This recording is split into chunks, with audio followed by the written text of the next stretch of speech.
I was raised by my second cousins, which I consider my mom. They raised me from pretty much day one. I don't know my biological parents at all.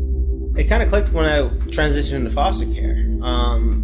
Being transitioned into foster care, I wasn't, a clueless child, I will say. I was aware that, because it was my decision, I have to say yay or nay to go to foster care. When you can speak, you can talk, you understand what's going on, you have to say yay or nay.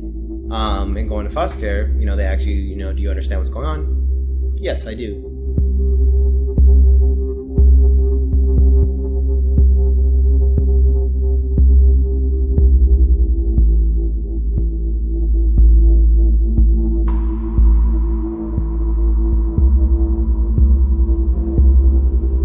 I didn't ask my mom, why am I going to foster care? I didn't ask my foster mom, why am I in foster care? I just learned to understand it in my own mind. I think there's a certain point where you learn to create who you are, and you are going to be who you are. And I think for me, I did it at a young age, while some people might grasp it at, their early teens, their later teens.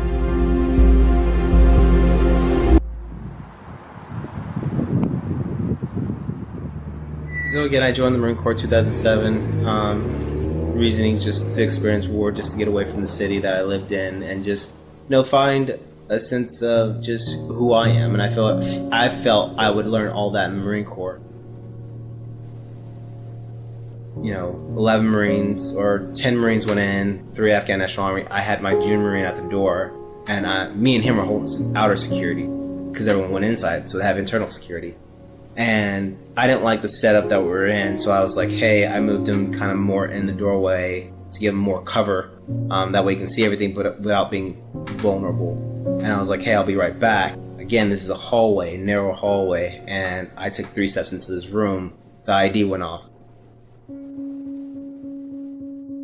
So when that happened, it was kind of a quick alteration of how I viewed life. It was just like, it could end now, it could not end now, but there was instant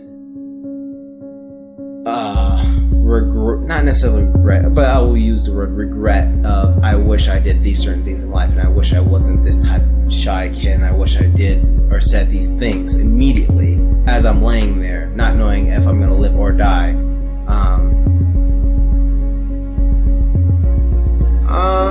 Not telling my mom I love her more.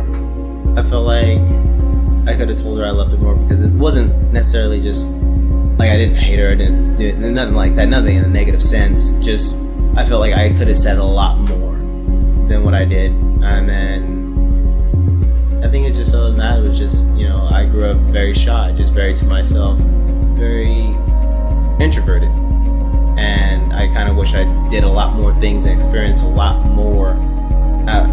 As I felt when I was laying there, I kind of felt like I turned down a lot more to be by myself rather than experience a lot more of the life.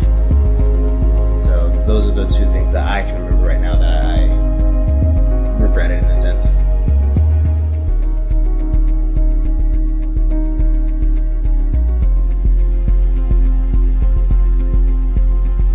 Do you still regret those things? No, because I tell my mom I love her every time I talk to her, and then I've done more in my life now than I would have ever done not being blown up. So it's a very life altering, because at this point I've climbed the highest mountain in Antarctica. I've competed against the fastest people in the Paralympic on the track.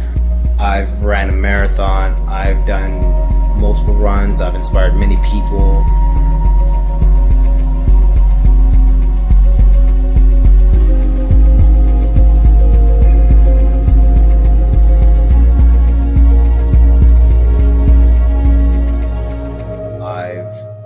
Done a lot more in the last 5 years.